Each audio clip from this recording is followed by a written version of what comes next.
Students, मैं Pooja Torne and math solution channel में आप सभी का स्वागत है। So in last lecture we have seen that definition of a set, then some examples of set and methods to represent a set.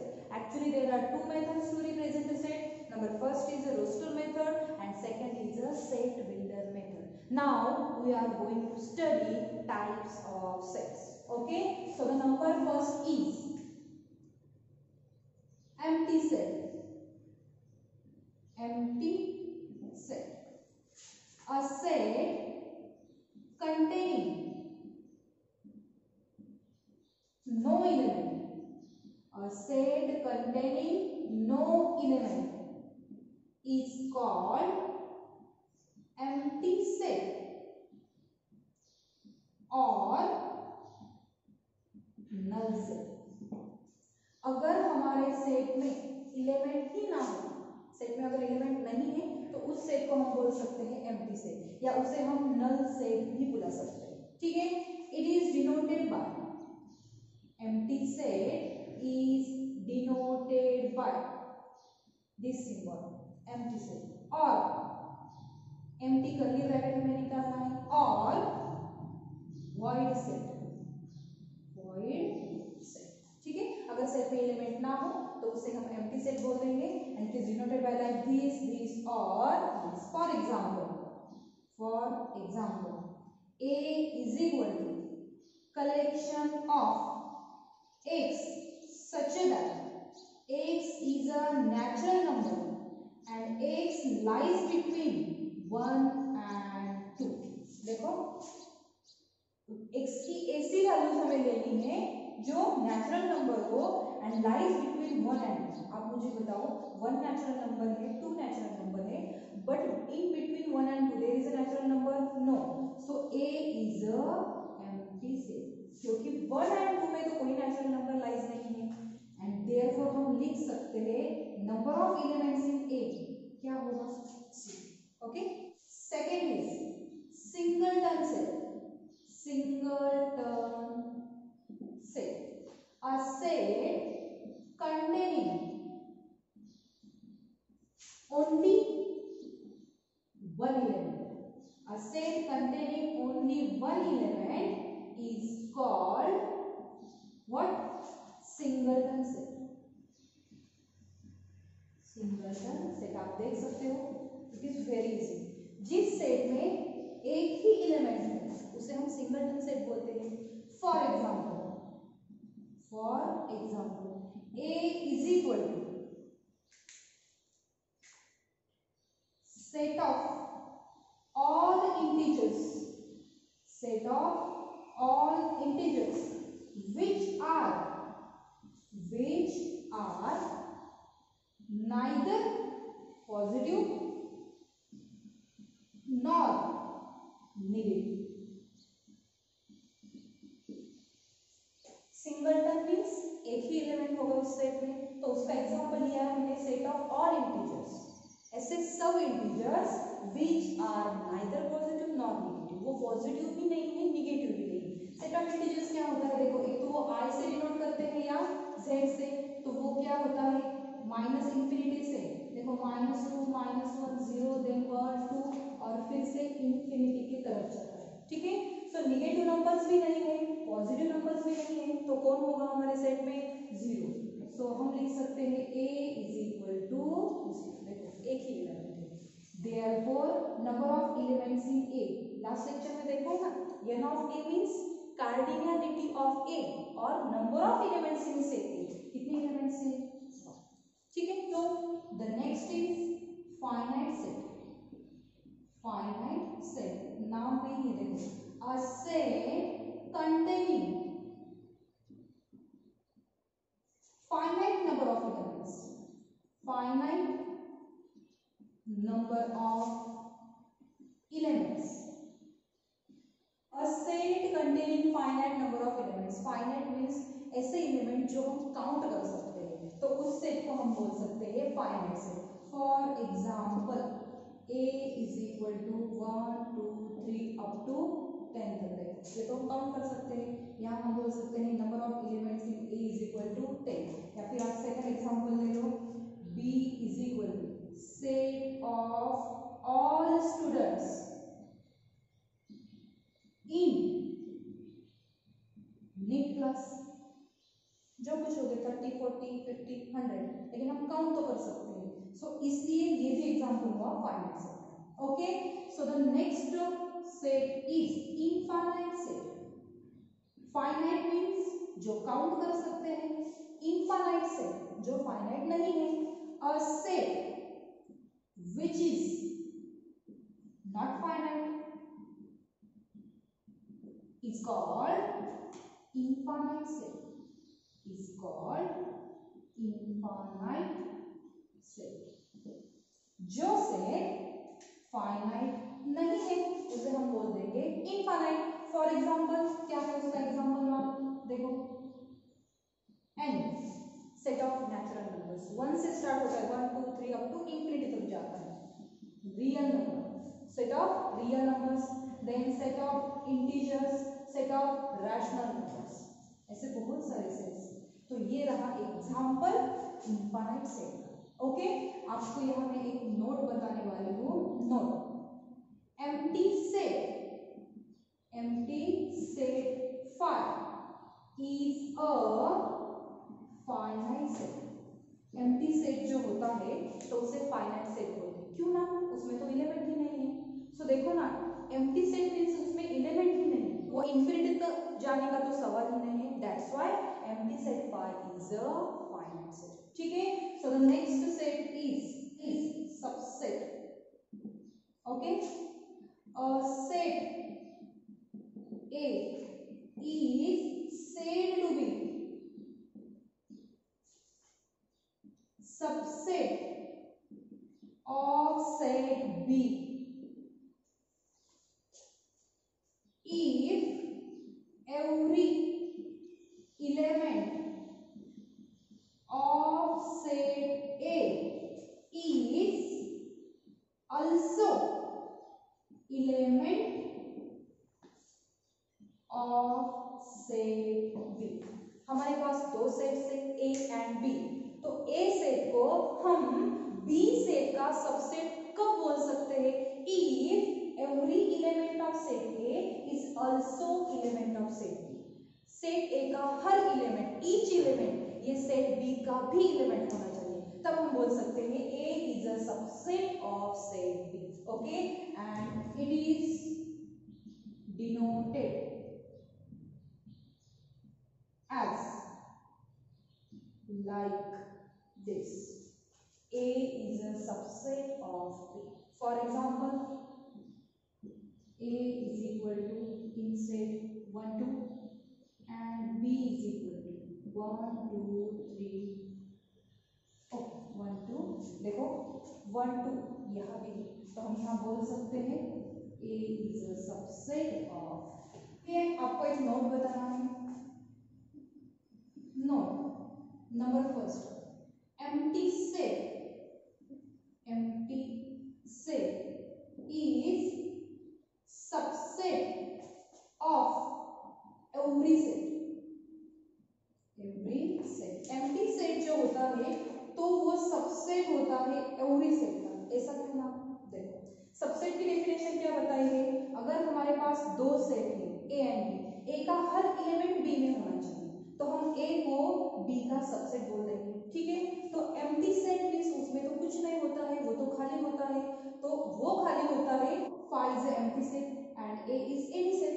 For example A is equal to set 1 2। ठीक है, हमें पता है phi is a empty set, there is no element in phi, इसका मतलब phi A का subset हो सकता है, उसमें कुछ नहीं है ना, वो इसमें नहीं है। So phi is a subset of every set।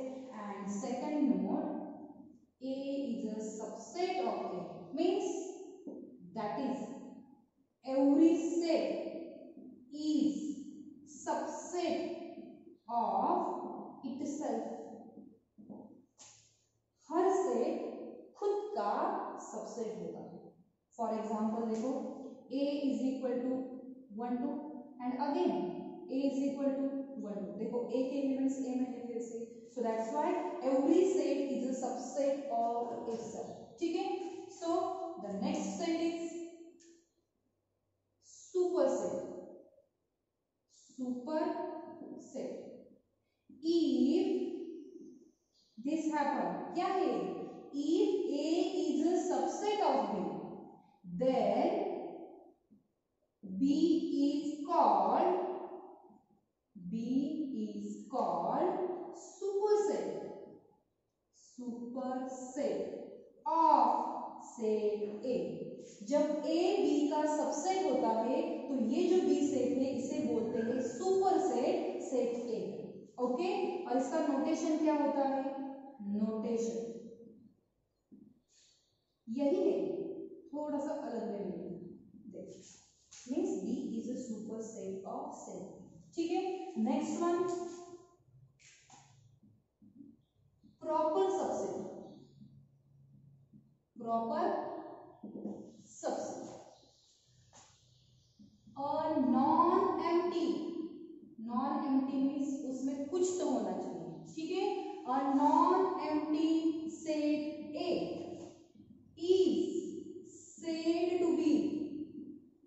is said to be proper subset of set B if every element of set A is also element of set B, but at least one element in set B is not in A. Subset तो पता चला, proper subset क्या होता है? सबसे पहले proper subset के लिए वो सेट कैसा होना चाहिए? नॉन एम्प्टी होना चाहिए. So a non empty set A is said to be proper subset of set B. कब बोल सकते हैं? If every element of set A is also element of set B, means subset की condition A का हर element B का भी element होना चाहिए. but at least one element in set B is not in A. A set में कम से कम एक element ऐसा होना चाहिए जो A में नहीं है. कम से कम एक, ज्यादा हो तो भी चलेगा. ओके, देखो A का हर एलिमेंट B का एलिमेंट होना चाहिए, बट B में ऐसा एक एलिमेंट है, कम से कम एक एलिमेंट जो A में नहीं है. At that time we say that the set is a proper subset. क्या मतलब है मैम इसका? Example, A is equal to a set containing 3 elements, okay, and B is equal to a set containing 4 elements. अब देख सकते हो A का हर element B में दिखाई दे रहा है, इसका मतलब A is a subset of B. साथ में आप ये भी देख सकते हो B में 4 एलिमेंट है, यहाँ है नहीं, इसका मतलब B and A both are not same. Okay, so that's why we will write A is a subset of B. देखो A is not equal to B है ना, तो ये जो नीचे का इक्वल टू का साइन है ये हमने लिखा दिया है, तो ये रहा सिंबल किसके लिए? प्रॉपर सबसेट के लिए. तो हम यहाँ बोल सकते हैं A is proper subset of set B. ठीक है, so the next is power set. Power set क्या होता है? देखो, let A be any set. एक हमने एक सेट लिया है, the power set of set A is क्या होता है? Set of all subsets of set A. एक सेट लिया है हमने A, उसका पावर सेट मतलब क्या होता है? हमारा जो सेट A है उसके जो सबसेट्स है और सबसेट्स उसका हमें क्या लेना है? सेट, और वो है हमारा पावर सेट. एंड इसका नोटेशन है it is denoted as P of A, that is power set of A. मतलब हमें समझ में नहीं आया मैम? देखो example, A is equal to a set containing 2 elements. ठीक है, तो ए सेट के हम सबसेट्स लिख देते हैं। सबसेट्स कौन से हैं, देखो सबसे पहले कौन आएगा, 5, अभी बताया 5 is a subset of every set. उसके बाद देखो यहाँ कौन है, 1, इसका मतलब सिंगलटन है, देखो ना 1 इसमें इंक्लूड है। उसके बाद सिंगलटन है, 2 भी इसमें इंक्लूड है। सबसेट की डेफिनेशन याद है ना। एंड लास्ट वन, मैंने अभी आपको रिमार्क बताया था, हर सेट खुद का सबसेट होता है, तो इटसेल्फ मींस 1 2 3 4 एलिमेंट्स आएंगे किसमें, पावर सेट में। So P of A is equal to क्या होगा, first 5, then singleton 1, singleton 2 and itself A। ये रहा सबसेट्स का सेट। ठीक है, एक रिमार्क यहाँ आपको याद रखना है, if number of elements in A is equal to m, अगर A सेट में m एलिमेंट हो, then number of elements in power set of A is equal to 2 ये कैसे, आप देख सकते हो, यहाँ number of elements in A कितने हैं, 2, और यहाँ देखो number of elements in power set कितने हैं, 4 मींस 2 देखो 2 ये फॉर्मूला यूज किया है। ठीक है, so the next is equal sets. When we say that two sets are equal, two sets A and B are said to be equal when if they contain same elements. If they contain same elements. ठीक है, A and B set में अगर element same हो तो हम A and B को equal बोल सकते हैं। ठीक है, फॉर एग्जांपल देखो, example let A is equal to set of all letters, set of all letters in the word, कौन सा वर्ड लिया है, अप्पा। ठीक है, so which is equal to A, हमें क्या मिलेगा, A एंड B। आप बोलोगे मैम A P, उसके बाद फिर से P है, लेकिन आपको मैंने बताया है अगर वो एलिमेंट रिपीट होता है तो एक ही बार लिखना है। ठीक है, B सेट ले लेते हैं, set of all letters in the word पापा। ओके, तो क्या आएगा, again P and A, here order doesn't matter. ठीक है, तो आप देख सकते हो A सेट में भी दो एलिमेंट्स है A एंड P, एंड वही एलिमेंट्स हमारे B सेट में, तो हम क्या बोल सकते हैं, here A is equal to B, that is sets A and B are equals. Okay, next one is equivalent sets. Equivalent sets, two sets A and B are said to be equivalent when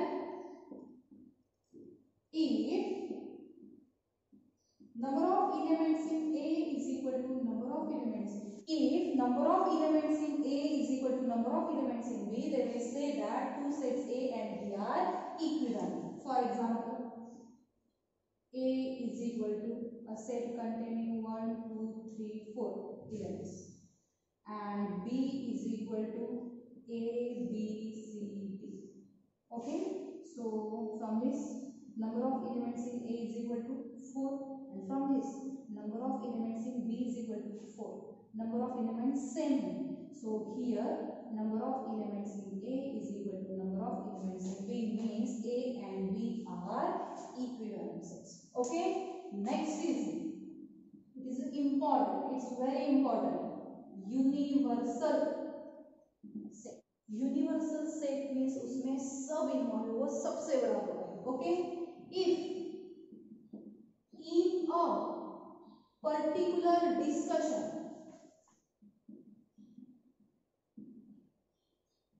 all sets under consideration, all sets under consideration are subsets